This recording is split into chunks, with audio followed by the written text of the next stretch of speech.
So I've been an empty nester for a long time, and I noticed that a fair few years after they left that my identity was screwed. I didn't really know what I am, who I am. What do I do now that I'm not in mum mode every single day? Let's put it like that. I wonder if anyone else has found that, especially as empty nesters, where identity is a bit of a thing anyway, what, who, and what, especially if you've had your life somewhat on hold because well, I was a single mum.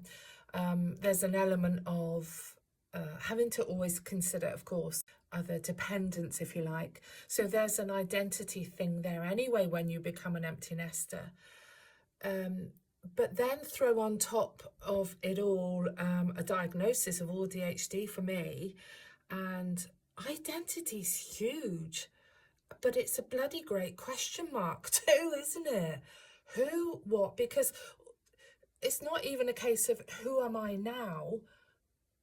It is that as well, but it's also who was I, or who was I meant to be right from the beginning. If I'd known about the AuDHD, what? Because all of that construct of life that I've had before, actually, that's not right either.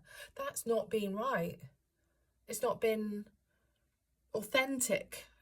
So I can see why there can be, for us older ladies who are late diagnosed, an identity confusion at our age.